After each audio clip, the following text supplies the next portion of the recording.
Good afternoon, everyone. It is Wednesday, fourth period, November 1st, here at KIT Iizuka for English 8D. This is class number 5, so we're starting to come up fairly close to your midterm test. Just want to remind you that your midterm test will be on November 22nd, okay? And basically it will be a group conversation. I still think we're going to have enough people for 2 groups, but that will really depend on how many people actually come to class number 7 and next week's class number 6. If some people have not come often enough, then it will be very difficult for you to actually take the midterm test. But I'm still going on the assumption that we're going to have group tests. If not, we'll have one big group. But let's not worry about that right now. Okay, looking at class number 5. You have a couple of things that I want you to do.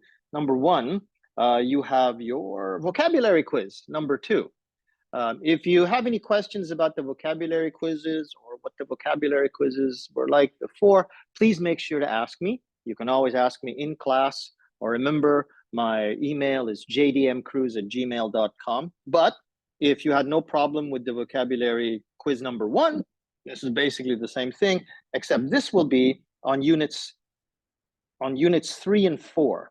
So make sure that you study the vocabulary for units 3 and 4, and then take this quiz. We'll also be looking at a little bit of the vocabulary for that too from next week as well, because we'll be looking again at the Quizlet for 5 and 6 for the next vocabulary quiz. Okay.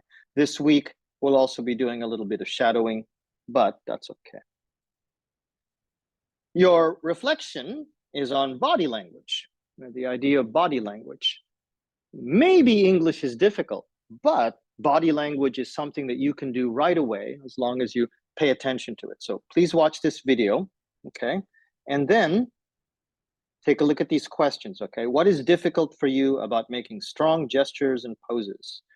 And then compare the advice this video gives you about any language, about body language, with any information you have gotten about it before. Okay, so take your time, watch the video, answer those questions. That assignment is due tomorrow at 11 p.m. Okay, as I said before, your midterm test is coming up, so I want to keep practicing on that. And I also want to show you a little bit, and that's why I wanted to be a little bit closer to my computer, wanted to show you a little bit about what I do, or what I think I can show you to do with tools like ChatGPT and Google Translate, and how you can use that a little bit more for your own English study, okay? But otherwise, if you don't have any questions right now, that's okay. You can always contact me by email, or you can talk to me in class here. Okay, thanks very much, everyone.